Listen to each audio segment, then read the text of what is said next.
나의 기분 좋아를 저버리고 천사들은 하늘에서 나오라고 부르니 나는요 이 땅에 있을 맘 없어요. 이 세상 나의 집은 아니고 우리 구주 머지않아 다시 오실 때 천사들은 하늘에서 나오라고 부르니 나는요 이 땅에 있을 맘 없어요. 이 세상은 고독불안 슬픔 괴로운 내 세상 나의 주님 의지할 것밖에 없어요. 앞에 가신 성도들의 순교 정신 따라서 전한 몸이나마 싸워서 가리라. 이 세상 나의 집은 아니고 우리 구주 머지않아 다시 오실 때 천사들은 하늘에서 나오라고 부르니 나는요 이 땅에 있을 맘 없어요. 이 세상은 노잼밤의 꿈과 같은 저만데 그 기쁨은 저마다 불거품 같고 해 아래서 바람 잡는 것과 같이 되니 나는요 주님만 섬기고 살래요. 이 세상 할렐루야 이 세상 나의 집은 아니고 우리 구주 머지않아 다시 오실 때 천사들은 하늘에서 나오라고 부르니 나는요 이 땅에 있을 맘 없어요. 대산을 넘어 홍콩에 가도 이 가운데로 걸어가면 주께서 항상 지키시기로 약속한 말씀 변치 않네. 하늘의 영광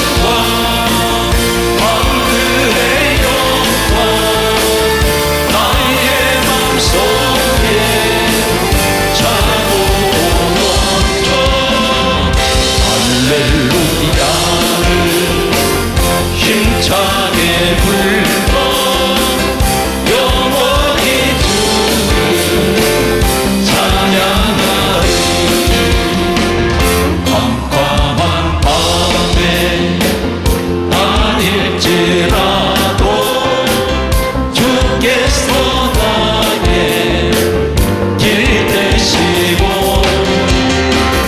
나에게 밝은 빛이 되시니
예수 그리스도 안에 계신 분들은 내일 일을 우리가 장담을 하지 못합니다. 왜 그러냐면 오늘 이 시간까지 온갖 고난과 어려움, 시련, 세상의 말로 표현할 수 없을 만큼 고통 가운데 있는 사람이 내일 하루아침에 하나님께서 전격적으로 한마디로 말씀하면 천지가 계획해버리는, 완전히 인생이 뒤바뀌는 이러한 일들이 일어날 수가 있습니다.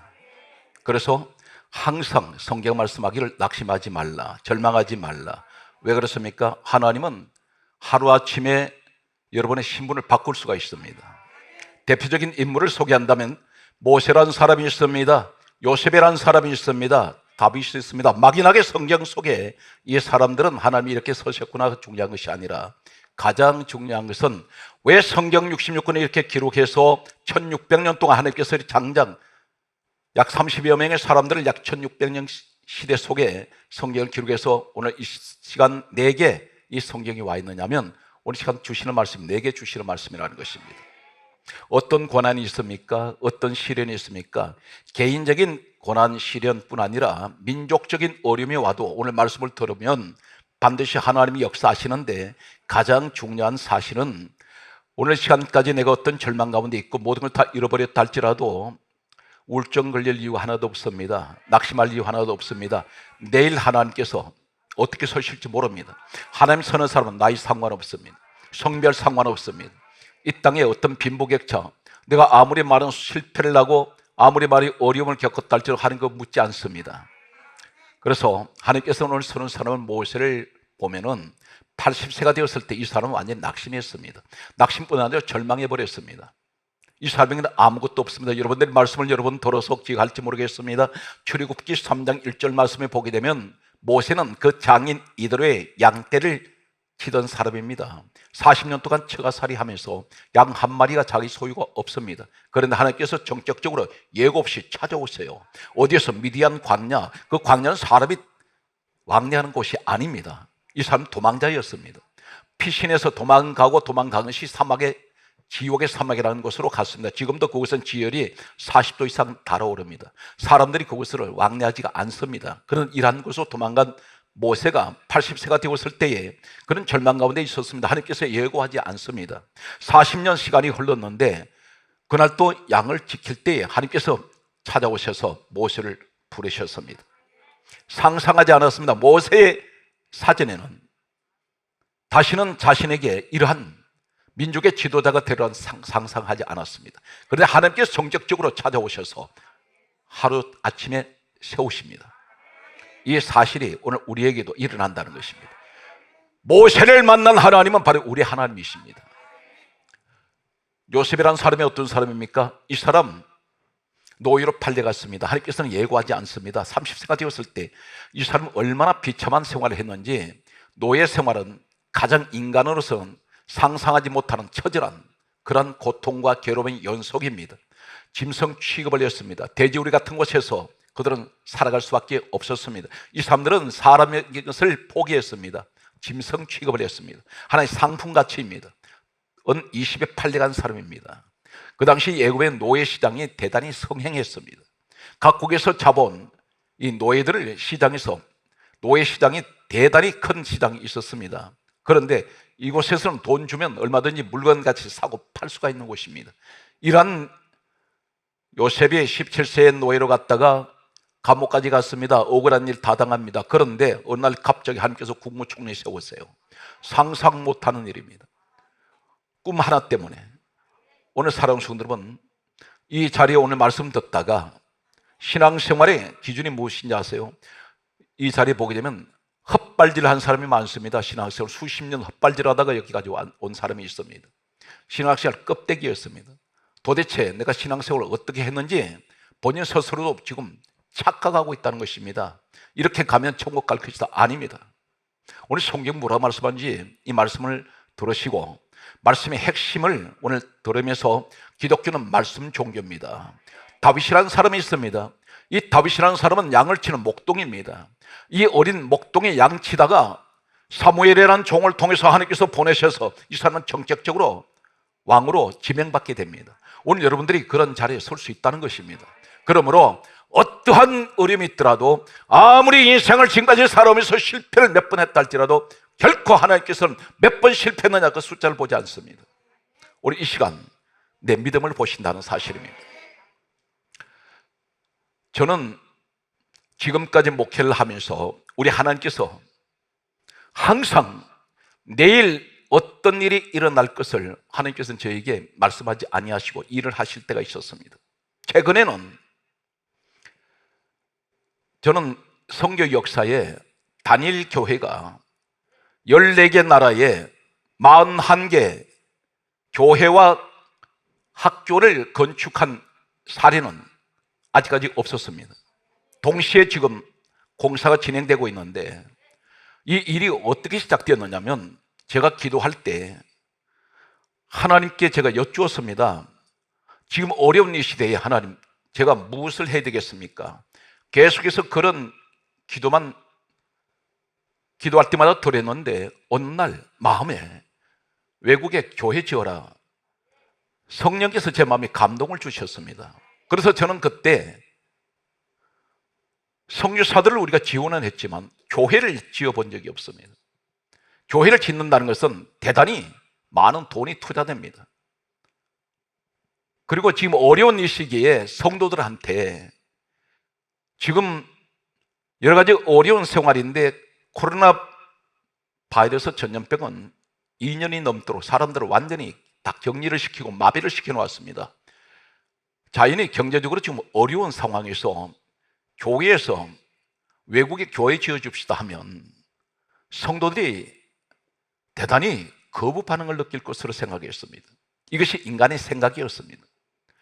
갑자기 하나님께서 교회를 외국에 세우라는 마음에 뜨거운 이 은혜가 왔을 때, 감동이 왔을 때에 제가 기도하고 주일날 광고를 했습니다.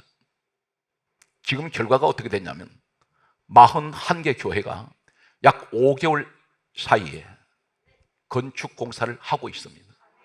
이것은 전무후무한 일입니다. 저는 우리 성도들이 그렇게 할 줄 몰랐습니다. 그런데 현재 41개 교회 가운데 그 지역에는 기준이 100가구 이상 된 지역에 교회를 짓는 것을 원칙으로 하고 대도시나 중소도시에 안 세웁니다. 빈민촌에, 가장 어려운 곳에, 그리고 산골에 들어가면 아프리카나 아니면 지금 개발도상국에 있는 나라에 가게 되면 산속에 100가구 이상이 있는 동네에 아이들이 200명, 300명이 있다고 합니다. 이러한 곳에 교회를 세우는데 그곳에는 콘크리트, 시멘트로 지어진 건물이 없습니다. 전부가 풀로 지붕을 덮어놓고 나무 판자로 집을 만들어 놨습니다. 사진을 보면 비가 오면 완전히 진흙탕입니다.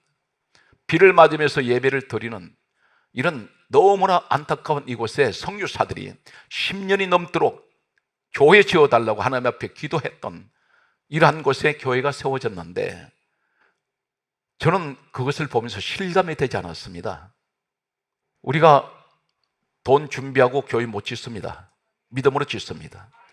성도들 가운데 41개 교회 가운데 무려 28가정이 단독으로 한 개 교회씩 지금 공사를 하고 있습니다. 저는 그분들이 그렇게까지 할 줄 몰랐습니다. 그런데 한 가정이 한 개 교회씩 하나님 앞에 봉헌하고 있어요. 여러분, 평생에 다윗은 왕이었지만 아무리 많은 돈을 가지고 있어도 하나님께서 성전 짓는 거 허락하지 않았습니다. 못 짓는다 했습니다. 너 손에 피가 가득하니 짓지 마라 그랬습니다. 오늘 여러분 성전 짓는 데 참여한다는 것은, 이것은 세상에서 가장 큰 축복이고 가장 큰 영광입니다. 우리가 선교한다 하면서 몇십만 원 선교사 지원하는 것 중요합니다. 그러나 가장 근본적인 것은 돈이 얼마나 들든지 성전을 지어줘야 됩니다. 지금 그곳은 콘크리트로 교회 건물이 세워졌더니 모든 그 지역의 행사는 전부 이곳에서 한다는 것입니다. 결혼식장이 돼버리고 장례식장이 돼버리고 학교가 됩니다. 자연히 사람들이 그곳으로 모이지 않으면 이 사람들이 무슨 일을 할 수가 없다는 것입니다. 지금 명수가 되어버렸습니다. 오늘 사랑하는 성도 여러분, 제가 미리 말씀드리지만 어렵다 할수록 하나님 일을 하셔야 됩니다. 농부가 씨 뿌릴 때 그 갖다 버리는 것 아닙니다. 반드시 저는 너무나 큰 감동을 받은 것이 교회 하나 세워지면 그 지역에 만일 100가구가 있고 200명, 300명 아이들이 있다면 전부가 전도될 것입니다. 교회가 하나 세워지면 10년, 20년, 30년이 가도 그 교회는 있습니다. 얼마나 많은 사람들이 그것을 통해서 구원받을까요? 다니엘서 12장 3절에 이렇게 말씀합니다. 너가 많은 사람을 옳은 대로 돌아오게 하면 별과 같이 영원히 비춰주신다 했습니다. 어디로 옳은 대로 돌아옵니까? 하나님께 돌아오는 것이 옳은 대로 돌아옵니다. 여러분, 한 사람이 성전 지어놓으면 얼마나 많은 사람들이 그 교회를 통해서 성령을 통해서 돌아오겠습니까? 여러분, 하늘에 상급이 있습니다. 여러분, 특별히 계산하지 말고 하나님 일에 동참하십시오. 오늘 제가 여러분에게 말씀을 소개하겠습니다. 사람이 살아가는데 나라, 민족, 언어, 문화 모든 것 초월해서 사람이 가장 생명 같은 것이 한 가지가 있습니다. 공기입니다. 사람이 공기가 없으면 죽습니다. 사람이 숨을 쉬지 않으면 죽은 것입니다. 오늘 대단히 중요한 것은 기독교의 신앙의 가장 생명이 무엇인지 아십니까? 말씀입니다. 말씀이 없으면 당신 영은 죽은 겁니다. 왜 그렇습니까? 요한복음 1장 1절에 말씀은 하나님이신 걸 믿습니까? 대단히 중요한 말씀을 하겠습니다. 천지 우주 만물 하나님께서 어떻게 창조하셨습니까? 말씀으로. 기독교는 보는 종교가 아니라 듣는 종교입니다. 소개합니다. 로마서 10장 17절에 반드시 하나님 말씀을 들어야 믿음이 생깁니다. 믿음은 들음에서 나고 들음은 그리스도의 말씀으로 말미암습니다. 두 번째, 성경 말씀 보게 되면 요한복음 6장 63절에 예수님께서 친히 말씀합니다. 사람의 입을 빌리지 않습니다. 입으로 하나님께서 우리 주님의 직접 그분이 누구세요? 빌립보서 2장 6절에 근본 하나님 본체 되시는 예수님, 그분이 하나님 본체세요. 우리 예수님이 친히 말씀하시기를 하나님 말씀을 들으면 영생이 있습니다. 영원한 생명이 주어집니다. 우리 시간 사랑하는 성도 여러분, 세상 말 듣는데 귀가 열리지 말고 하나님 말씀, 성경 말씀을 들으세요. 이 말씀은 하늘에서 내려온 말씀입니다. 제가 요사이 설교할 때마다 꼭 강조하는 내용입니다. 이사야 34장 16절에 너희는 여호와의 책을 읽어보라. 여호와의 입이 이를 명령하셨고, 성경 말씀을 말합니다. 하나님께서 명령하셨다 했습니다. 그의 영이 이것들을 모셨습니다. 디모데후서 3장 16절에 말씀하시기를 모든 성경은 하나님의 감동으로 기록되어 있다. 사랑하는 성도 여러분, 세상 소리 들으면 머리가 아파요. 세상 소리 들으면 짜증납니다. 스트레스만 쌓입니다. 그런데 하나님 말씀을 들으면 내 영혼이 기뻐요. 마음에 평안이 옵니다. 하나님께서 무엇이든지 다 하실 수 있습니다. 성경 말씀을 소개합니다. 신명기 11장 27절 말씀이 들으면 하나님 말씀을 듣는 사람은 복이 옵니다. 어디로부터? 하나님 복이 주어집니다. 이것이 말씀의 복입니다. 성경을 우리가 말씀을 계속 제가 소개할 텐데, 내가 지금 신앙의 선택을 어디다 두어야 되느냐? 건물입니까? 아니면 세상 지식의 소리? 다 소용없습니다. 다 껍데기입니다. 이런 쪽으로 찾아가는 사람이 얼마나 많은지 아십니까? 하나님 말씀을 선택하십시오. 계속해서 소개하겠습니다.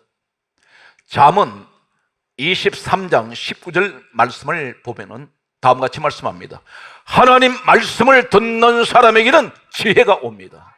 지혜가 필요합니까? 말씀 들으세요. 하나님의 말씀은 하나님의 지혜가 있습니다. 그 지혜는 타의 추종을 어느 누구도 모방 못합니다. 왜 그렇습니까? 천지를 창조하신 지혜입니다. 그 지혜가 말씀 속에 있다는 것입니다.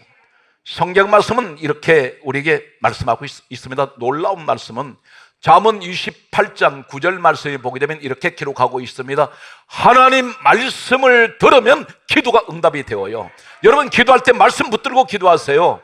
나 혼자 독백처럼 하지 말고 말씀 한 구절이라도 붙드세요. 믿는 자에게는 능치 못할 일이 없느니라. 이 말씀이라도 붙드세요. 그리고 그 붙들고 기도하세요. 그 말씀 붙들고 기도하 하나님 아버지, 제가 오늘 이 말씀을 믿습니다. 제가 믿고 기도할 테니 하나님 이루어 주실 줄 저는 확신합니다. 이것이 말씀의 신앙입니다. 성경 말씀은 계속해서 소개합니다. 시편 119편 56절 말씀을 보게 되면 시편 기자가 이렇게 말합니다. 하나님 말씀은 내 재산입니다. 나의 가장 소중한 재산은 하나님 말씀이라는 것입니다. 이 땅에 살아간 동안에 육신의 옷을 입고 살아간 동안에 돈도 필요합니다. 많은 것들이 이 땅에 살아간 동안 필요합니다. 그러나 가장 중요한 것은 우리가 올바로 영의 눈이 열려버리면 가장 소중한 것은 말씀이에요. 하나님 말씀이 내 재산입니다. 시편 119편 127절에는 성경은 더욱더 이렇게 말씀하고 있습니다. 나는 하나님 말씀을 금보다 더 사랑합니다. 세상에서 가장 보배는 금입니다. 그런데 시편 119편의 기자는 나는 금덩어리보다도 하나님 말씀을 더 사랑합니다. 내게는 가장 귀하다는 것입니다. 사랑하는 성도 여러분, 이 귀한 말씀을 오늘 여러분 받고 있습니다. 그 말씀을 마음에 품으세요. 오늘 성경 말씀을 계속해서 보게 되면 그러므로 성경 말씀은 이 솔로몬이 잠언서를 기록했습니다. 솔로몬은 우리가 아는 대로 세상에서 가장 이 사람은 하나님께서 지혜를 준 사람입니다. 그런데 이 사람이 뭐라고 말합니까? 잠언 30장 6절에 이렇게 말씀하고 있습니다. 너는 말씀 외에 다른 것을 더하지 말라. 다른 소리 듣지 말라는 것입니다. 하나님 말씀에 귀를 기울이라는 것입니다. 그러면 계속해서 말씀 듣다면 어디로 갈까요? 잠언 13장 13절에 이렇게 말씀합니다. 말씀을 멸시하는 자는 패망하느니라. 패가 망신당합니다. 완전히 망해버립니다. 그 인생은 말씀을 멸시하는 사람이 있죠. 교회 안에 세상 소리는 귀가 열리는데 하나님 말씀을 들으면 졸기 시작합니다. 이 사람은 여기 잘못된 사람입니다. 교회 안에 그런 사람도 있어요. 오늘 성경 말씀을 보게 되면 그러므로 오늘 성경 말씀은 우리에게 무엇을 가르치고 있습니까? 오늘 길을 여시고 주님께서 하신 일을 여러분에게 소개합니다. 오늘 주님 만나시기 바랍니다. 어떻게 만나야 됩니까? 말씀으로 만나십시오.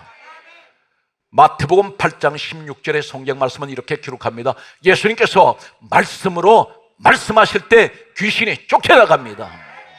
하나님 말씀하실 때 귀신이 나가버려요.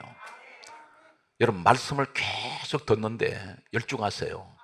교회 가서도 사람들로 잡담하지 마세요. 교회는 비즈니스 하러 가는 곳이 아닙니다. 사람 사귀러 가는 곳이 아니에요. 하나님께 예배 드리러 가는 것입니다. 하나님 말씀을 들으셔야 됩니다.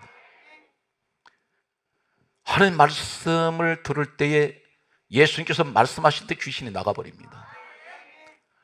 예수님께서는 마귀를 쫓아내실 때 어떻게 하셨을까요? 우리는 단순하게 귀신을 쫓아낼 수 없습니다. 하나님께서 이 땅에 오셔서 말씀하실 때 마태복음 4장 4절에 기록되었으되, 뭐가 기록됐다는 것입니까? 구약의 성경에 기록됐단 말입니다. 우리 예수님 마귀를 쫓아내실 때 기록되었으되, 이 말씀 꼭 강조합니다. 마태복음 4장 6절과 7절 그리고 10절 말씀에 마귀를 대적하시고 마귀를 쫓아내실 때 마귀는 떠납니다. 계속 말씀하시기를 기록되었을 때, 기록되었을 때, 기록되었을 때, 기록되었을 때, 계속 그렇게 말씀하세요. 여러분 말씀을 붙들고 기도하는 사람은 원수 마귀를 쫓아낼 수 있습니다. 말씀의 권능을 갖는 여러분 되시기 바랍니다. 오늘 성경 말씀은 계속해서 말씀에 대해서 우리가 소개를 하면 성경 말씀은 이렇게 기록하고 있습니다. 누가복음 1장 20절에 하나님 말씀은 때가 되면 이루어지느니라. 하나님 말씀은 때가 되면 이루어진다는 것입니다. 오늘 사랑하는 성도들은 말씀을 들을 때에 이 말씀을 믿고 계십시오. 믿고 계시면 그리고 반드시 암탉이 알을 품고 있으면 병아리가 부화됩니다. 똑같습니다. 그런데 암탉이 알을 품고 있을 때 하루아침에 부화 안 돼요. 21일 동안 갑니다. 여러분, 최소한 말씀을 붙들고 기도하면 21일 동안 암탉도 알을 품고 있는데, 내가 그 응답을 받으려면 응답이 떨어질 때까지 그 말씀 붙들고 계속 기도하세요. 오늘 기도하면, 그래서 누가복음 8장 11절에 씨는 말씀이라 했습니다. 말씀의 씨를 내 심령에 심어야 됩니다. 심어놓고 가꾸어야 됩니다. 잡초가 돋아나지 않도록. 그 잡초가 어떤 것입니까? 근심, 염려, 불안, 두려움, 이런 거 다 뽑아내야 됩니다. 그리고 하는 말씀을 씨를 받았으면 말씀을 내 마음속에 심령에 심어놓고 믿음으로 키워야 됩니다. 은혜로 키워야 됩니다. 감사해야 됩니다. 그럴 때 이 말씀은 열매를 맺기 시작한다는 것입니다.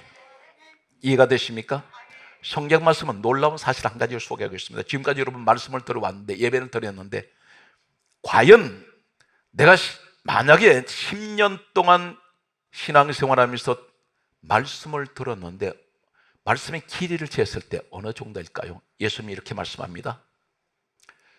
성경 말씀을 보게 되면 요한복음 12장 49절에 이렇게 말씀하세요. 내가 내 자의로 말한 것이 아니요. 우리 예수님 뭐라고 하세요? 나는 내 마음대로 내가 말씀을 전한 게 아니다. 내가 내 마음대로 말한 것이 아니야. 뭐라 그러세요? 내가 내 자의로 말한 것이 아니요, 나를 보내신 내 아버지께서 내가 말할 것과 이룰 것을 친히 명령하여 주셨다 그래요. 그런데 우리는 하는 말씀이라고 하면서 내 마음대로 이야기를 합니다. 이것이 말씀 타락이에요. 예수님도 마음대로 말씀 안 전했다는데, 강조합니다. 요한복음 12장 49절에 예수님 친히 말씀하시기를 내가 내 자의로 말한 것이 아니요, 나를 보내신 내 아버지께서 내가 말할 것과 이룰 것을 친히 명령하여 주셨다 했습니다. 하나님 아버지 말씀을 그대로 전했다는 것입니다. 더 놀라운 것은 요한복음 12장 50절에 뭐라 그러십니까? 내가 이르는 것은 내 아버지께서 나에게 말씀하신 그대로이니라. 성경을 그대로, 기록된 그대로 전했다는 것이에요. 우리 이렇게 말씀을 들어야 됩니다. 그런데 그러지가 않아요. 하도 세상 소리에 귀가 익숙해져서 교회 안에서 들어와서도 그 소리 듣고 싶은 겁니다. 교회 안에서는 하나님 말씀에 귀가 열리시기 바랍니다. 오늘 성경 말씀은 계속해서 우리에게 말씀합니다. 그러므로 오늘 저는 이 자리에 그런 분들이 계실 줄로 믿습니다. 사도행전 10장 44절에 말씀하시기를 성령께서는 말씀 듣는 사람에게 내려오신다 했습니다. 바로 이 자리가 되시길 바랍니다. 사랑하는 성도 여러분, 말씀을 들을 때 얼마나 놀라운 일이 있는지 아세요? 성경 말씀에 사도행전 성경이 이렇게 말씀합니다. 20장 32절에 뭐라 말씀하세요? 하나님 말씀이 너희를 능히 든든히 세우리라. 흔들리지 않아요. 하나님 말씀의 때가 되면 든든히 세우신다 했습니다. 이 사실 믿습니까? 그러므로 성경 오늘 본문이 뭐라 말씀합니까? 에베소서 6장 17절에 성령의 금 하나님 말씀을 가져라. 가장 강력한 성령의 무기가 말씀이에요. 그래서 성령은 말씀 듣는 사람에게 내려오신다 했지 않습니까? 에스겔 2장 2절에 보게 되면 에스겔이 포로 생활하고 있을 때에 하나님 말씀이 임하더니 하나님의 신 성령께서 나를 일으켜버렸어요. 말씀 듣다가 일어나는 분이 있습니다. 성경 말씀은 이렇게 기록하고 있습니다. 누가복음 24장 30절에서 32절에 보면 예수님 부활하셨을 때 엠마오의 두 제자가 슬픈 얼굴을 하고 내려가고 있습니다. 예수님 부활한 사실 몰라요. 이 사람들은 돌아가신 예수님 무덤만 안치되시는 것, 예수님 시신이 안치되는 것만 보고 그들은 낙심해서 내려가고 있습니다. 사흘이 지났을 때 예수님 부활하셨습니다. 엠마오로 내려갈 때에 이 엠마오로 내려가는 이 사람들에게 예수님께서 동행하셨습니다. 부활하신 주님이 함께 하셨어요. 그런데 다른 말씀하지 않았어요. 누가복음 24장 30절에서 32절은 뭐라 말씀합니까? 여러분 성경을 믿습니다 하는데 성경 안 믿어요. 성경을 어떻게 믿어야 됩니까? 성경을 풀어주실 때 다른 말씀하지 않습니다. 내가 부활했다 말씀하지 않습니다. 나다 말씀하지 않습니다. 한마디 하신 것은 성경을 풀어주실 때 어떤 일이 있나요? 마음에 불 들어버려요. 내 심령이 뜨거워집니다. 오늘 현재 이 시간에 우리가 날마다 낙심하는 가운데 있습니다. 모든 것이 다 식어버렸어요. 이럴 때에 말씀을 듣다 보면 내 심령이 뜨거워집니다. 올라갑니다. 어디로? 엠마오에서 예루살렘으로 올라갑니다. 그리고 내 눈이 열려요. 눈 열렸더니 무엇이 보입니까? 예수가 보이더란 말입니다. 그리고 그들은 어디로 갑니까? 예수님 부활 소식을 전합니다. 사랑하는 성도 여러분, 낙심하고 슬픈 가운데 있다 할지라도 말씀 듣다 보면 예고가 없습니다. 어느 날 어느 시간에 어느 예배 시간인지 몰라도 하나님께서는 내게 말씀을 듣다가 심령이 뜨거워지게 하고 눈이 열리게 하시고 신앙이 올라간단 말입니다. 여기에서 오늘 말씀의 결론이 되는 한 사건이 있습니다. 에스겔 37장에 보게 되면 에스겔 37장 1절 이하에 어떤 일이 있냐면 하나님이 영이 에스겔을 데리고 절망 가운데 있는 이 에스겔을 들고 포로 생활하고 있습니다. 그발 강가에 사로잡힌 자 중에 있던 이 사람을 하나님의 영이 그를 데리고 어디로 가셨느냐면 에스겔이란 이 사람을 데리고 골짜기로 데려가시는데 마른 뼈들이 태산을 이루고 있습니다. 헤아릴 수가 없습니다. 그리고 마른 뼈가 온전한 상태로 있는 것이 아니라 뒤섞여 있습니다. 하나님께서 물어보세요.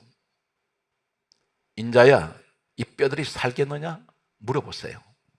그런데 이 뼈가 누구일까요? 바로 우리라는 사실입니다.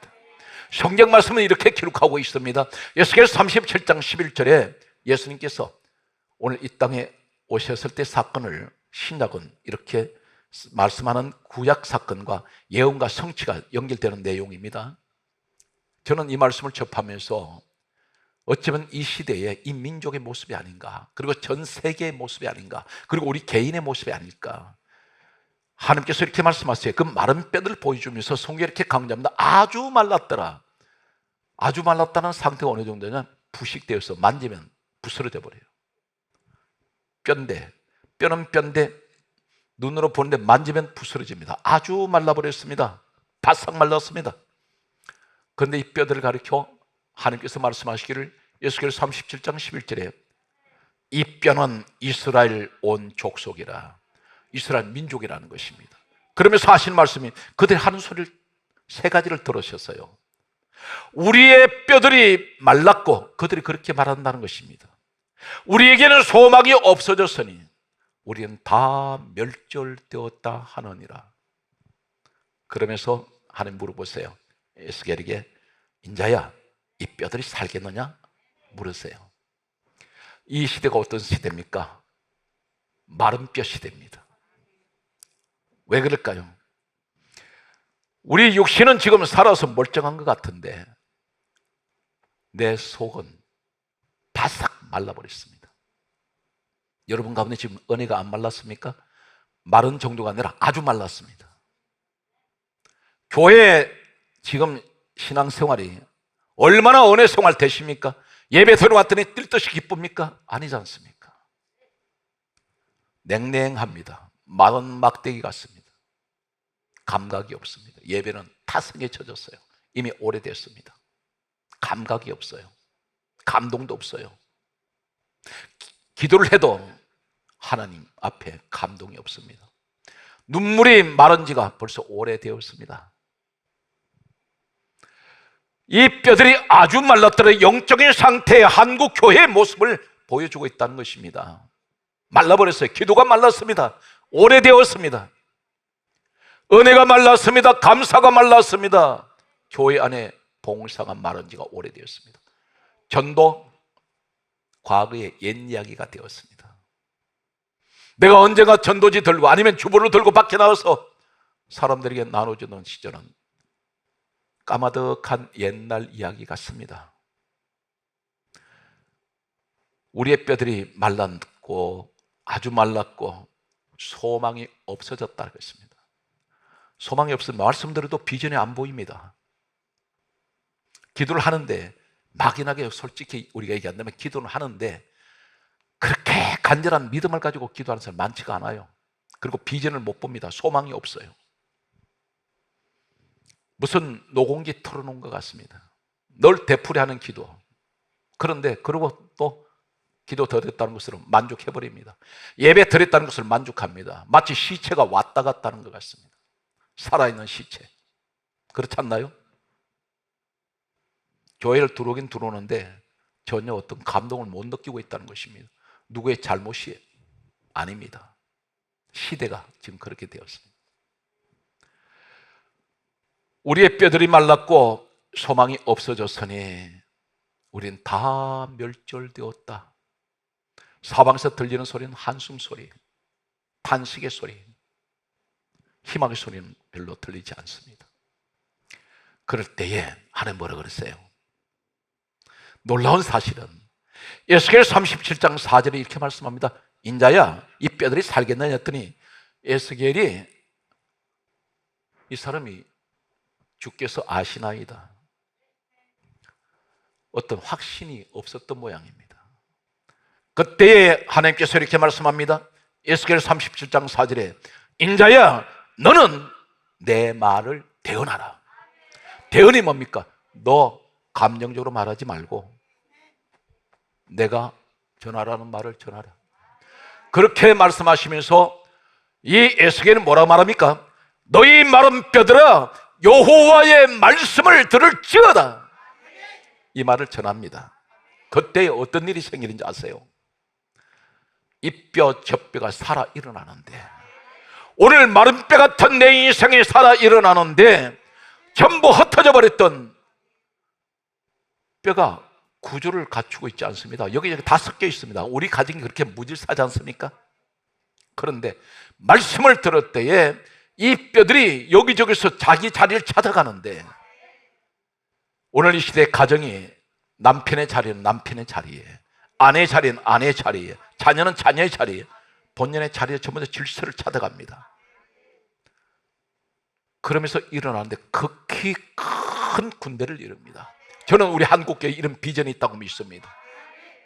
반드시 앞으로 하나님께서 어떤 악조건 속에도 한국교회는 다시 제2의 부흥을 가져올 것입니다. 반드시 우리 하나님은 말씀을 우리가 돌아가면 가정이 회복됩니다. 교회가 회복됩니다. 이 민족 하나님께서 살리세요. 성경 말씀을 보게 되면, 그러면 오늘 말씀 가운데 가장 중요한 내용이 있습니다. 이 시체들이 살아 일어나는데, 마른 뼈들이 살아 일어나서 극히 큰 군대를 이루었는데, 하나님께서 이렇게 말씀하세요. 에스겔 37장 33절에 말씀하시길, 특별히 13절에 뭐라고 말씀합니까? 13절에 말씀합니다. 이렇게 말씀합니다. 내가 너희 무덤을 열고 너희를 거기서 나오게 하리라. 사랑하는 성도 여러분, 우리 인생에 무덤 같은 생활을 할 때가 있습니다. 무덤은 어떤 곳입니까? 썩은 시체 냄새가 나는 곳이에요. 거기는 어떤 곳입니까? 어두운 곳이에요. 하나님께서 말씀합니다. 무덤 같은 생활 속에 내가 너를 나오게 하리라. 무덤에서 나오는 자들, 죽은 자들이 일어나는 부활의 역사가 있습니다. 오늘 이 말씀 전체가 누구 얘기를 하고 있습니까? 요한복음 5장 39절에 예수님 말씀하시기를, 이 성경은 내게 대하여 증언하는 것이다. 예수님 이야기라는 것입니다. 전 성경에 쥐어짜면 예수밖에 없습니다. 여기서 말씀하시기를 이렇게 말씀하세요. 그러면 오늘 에스겔은 9장 말씀인데, 이 성경은 내게 대하여 증언한 것이라면, 예수님 이야기가 오늘 에스겔 속에서 말씀하는 내가 너희 무덤을 열고 너희를 그 무덤에서 나오게 하리라, 죽은 자가 살아서 나온다는 것입니다. 부활의 역사가 있다는 것입니다. 오늘 그것이 어디 있습니까? 바로 마태복음 27장 51절에서 53절에 예수님께서 십자가에서 달리셔서 운명하실 때, 숨이 끊어지실 때 바로 일어난 현상이, 성소 휘장이 위로부터 아래로 찢어져 둘이 되고 땅이 진동하며 바위가 터지고 무덤이 열리며 자던 성도가 일어나 거룩한 성에 들어가 많은 사람에게 보이더라 그랬습니다. 바로 무덤 여신 분은 우리 예수님이 있어요. 오늘 이 시간에 내가 하나님의 말씀을 그대로 믿습니다. 그대로 믿는 사건이 무엇입니까? 사도행전 4장 12절에 말씀합니다. 다른 이로서는 구원을 얻을 수 없나니 천하 사람 중에 구원 얻을 만한 이름은 예수밖에 없습니다. 우리 예수님이 무덤 문 여세요. 예수님이 이 땅 살리내시는 오늘 구원의 주가 되십니다. 사랑하는 성도 여러분, 힘들고 어려울 때 주의 이름을 부르세요. 반드시 우리 주님은 외면하지 않습니다. 여러분을 위해서 십자가에서 죽으시고 우리의 더러운 모든 죄를 예수의 피로 모든 것을 씻으시고 사해 주셨습니다. 그러므로 이제는 우리는 내 스스로가 죄인이 아니라 내 죄값을 예수님의 대신 십자가에서 치르셨습니다. 이 신앙 고백이 있으시기 바랍니다. 나를 구원하신 주님, 나의 모든 죄를 십자가에서 우리 주님이 대신 죽으심으로 나의 죄값을 다 총량하시고 우리 주님이 흘리신 그 보혈은 나의 모든 죄를 다 씻어주셔서 나는 정결케 되었습니다. 그러므로 주님께서 말씀하시기를 너는 무엇이든지 믿고 구하는 것은 받은 줄로 믿어라. 왜 그렇습니까? 주님만 믿고 의지하면 우리 주님이 나의 모든 지옥 갈 인생, 천국 인생을 바꿔주시고 내가 세상 가운데 버림받고 저주받은 인생을 요한복음 1장 12절에 하는 자녀 되게 해주셨습니다. 예수 이름을 믿는 자에게. 오늘 그렇다면 여러분 신분이 달라졌습니다. 오늘 시간 사랑하는 성도 여러분, 성경 말씀은 우리에게 말씀하시기를 네가 기도하지 않아서 얻지 못한다. 그렇다면 기도하십시오. 야고보서 4장은 그렇게 말씀합니다. 네가 얻지 못하면 구하지 아니하며 기도하면 줄 텐데 마음은 답답하지만 내가 구하지 않는다는 것입니다. 간절하게 기도하는 여러분 되시기 바랍니다. 그래서 성경은 마지막 말씀을 정리하겠습니다. 예레미야 33장 1절에서 3절에 말씀하시기를 예레미야가 시위대 뜰에 갇혀 있을 때에 우리 모습입니다. 환경에 갇혀 있지 않습니까? 자유가 없어요. 그때에 하나님께서 갇혀있는 예레미야에게 찾아오실 때 어떻게 오셨습니까? 오늘 우리에게 오셔서 어떻게 오세요? 말씀으로 오셨어요. 말씀으로 오셔서 하신 말씀이 이렇게 말씀합니다. 이 일을 행하는 여호와 여러분을 위해서 일하실 것입니다. 일을 지어 성취하는 여호와 일을 만들어서 성취하시겠다는 거예요. 우리 하나님은 시작과 끝이 됐어요. 그분이 바로 빌립보서 2장 6절에 근본하는 본체 되시는 예수님이십니다. 그래서 나는 알파와 오메가요 시작과 마지막이라 이 일을 행하는 여호와 그것을 지어 성취한 여호와가 내게 이같이 이루노라. 너는 내게 부르짖으라. 내가 내게 응답하겠고 내가 알지 못하는 크고 비밀한 일을 내게 보여주리라.